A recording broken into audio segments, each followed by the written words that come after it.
Hello, I'm John Davis, and this lecture is titled The American Experience in the Former Yugoslavia. While I am presenting this lecture in the role of historian, I was an M1A1 tank platoon leader assigned to 268 Armor out of Baumholder, Germany, deployed with I-4, or the NATO Implementation Force, in Bosnia-Herzegovina from December 1995 through 1996. I-4 would be followed by S-4, or Stabilization Force, and the American and NATO intervention in Bosnia-Herzegovina would be followed by their involvement in resolving the conflict in their Republic of Kosovo. The KFOR, or Kosovo Force Deployment, would see me assuming the role of Chief, Deployment Processing Center Operations for that deployment, performed by air through Ramstein Air Base. In this role, I would brief Chief of Staff of the Army, General Erich Shinseki, on the status of issues we were confronting during the deployment of the American component of KFOR in 1998 and 1999. The post-Cold War era we are discussing would witness President William Jefferson Clinton leading the United States and its NATO allies in a series of peacekeeping operations and interventions in the ethnically diverse republics that had constituted the former nation of Yugoslavia. These deployments, despite assertions made by President Clinton at the time, would stretch far beyond his presidency, even overlapping the subsequent War on Terror. Under former Yugoslavian President Josip Broz, commonly referred to as Tito, ethnic strife was treated harshly, and the country had benefited culturally and economically. Following his death in 1980, things began to unravel. 4 years after Tito's death, the country remained intact and even hosted the Winter Olympics in 1984. The nation seemed to be a stable and vibrant European state, with the 1984 Olympics allowing for the modernization of much of Bosnia-Herzegovina, and the country even managed to briefly export an automobile to the United States, although the Yugo proved unreliable and unpopular.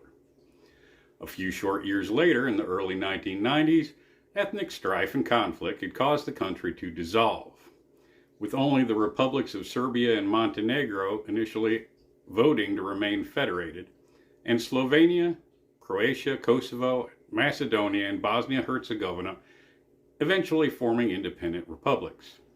This resulted in a series of Yugoslav wars, including those most familiar to American soldiers of the period, Bosnia-Herzegovina and Kosovo.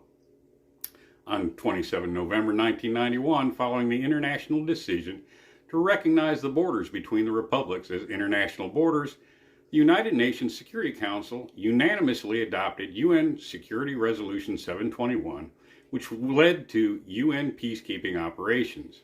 These would prove ineffective, and the UN peacekeepers would often find themselves practical hostages.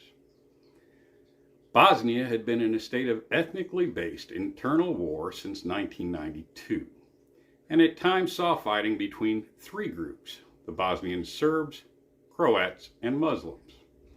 The Serbs had inherited much of the arms of the Yugoslav army and initially held the upper hand in their attempt to form the Republic of Srpska, until the Muslim and Croat forces quit fighting a three-way war and allied against them.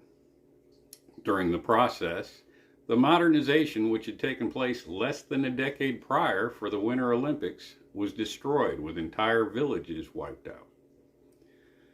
The brutality of the fighting, to include indiscriminate shelling of cities and towns and evidence of ethnic cleansing, led NATO to initiate Operation Deliberate Force in 1995, targeting the forces of the Republic of Srpska. The Dayton peace negotiations later that year, resulting in the Dayton Peace Accords, were finalized on 21 November 1995, with the General Framework Agreement for Peace in Bosnia and Herzegovina being signed in Paris 14 December 1995.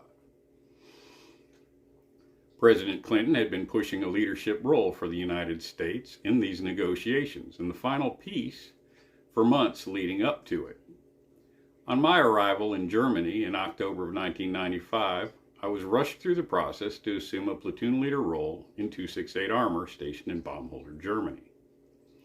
In his speeches and remarks to political leaders in the press, Clinton focused on one message: that the mission would take about a year and that there would be no mission creep.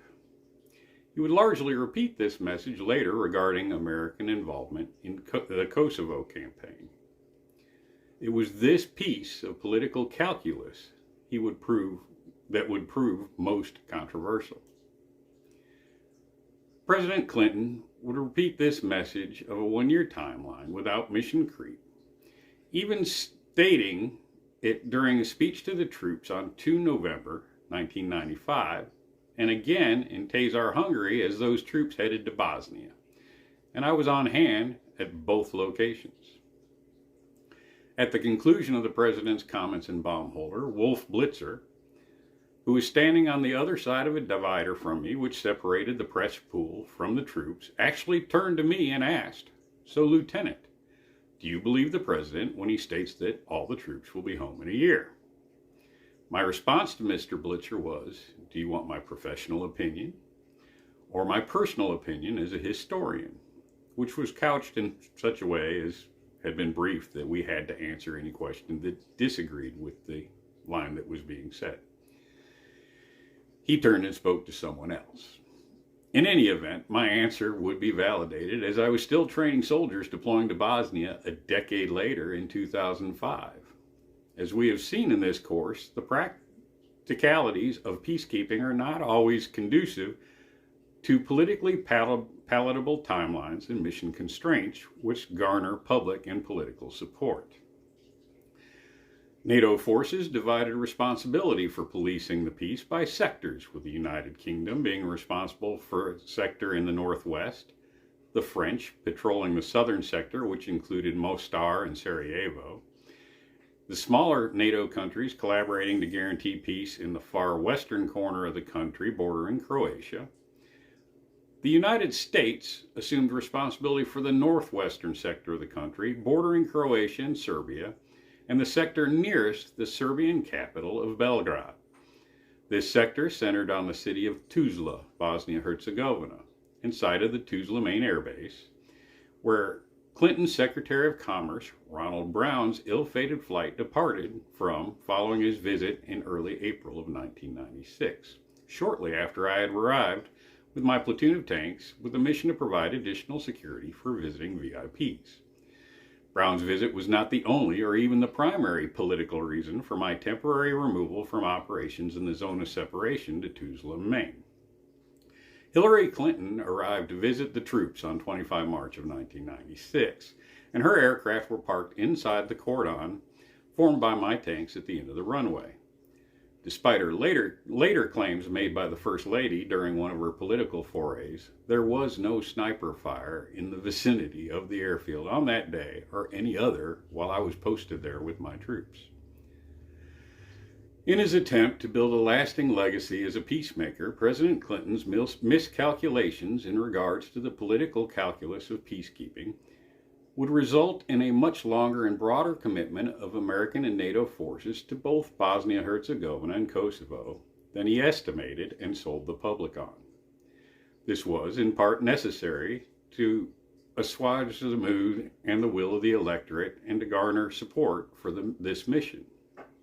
Yes, initially Bosnian Serbs, Croats, and Muslims would make statements to the effect that they were using this break to gain strength for the future fight they were sure would come. The continued involvement of American and NATO forces beyond the promised year and limited mission set allowed the countries of Bosnia-Herzegovina and Kosovo to stabilize. While the peacekeeping mission in Bosnia-Herzegovina finally ended with little fanfare, NATO still maintains approximately 3,600 troops in Kosovo from 28 countries to continue to meet KFOR's objectives.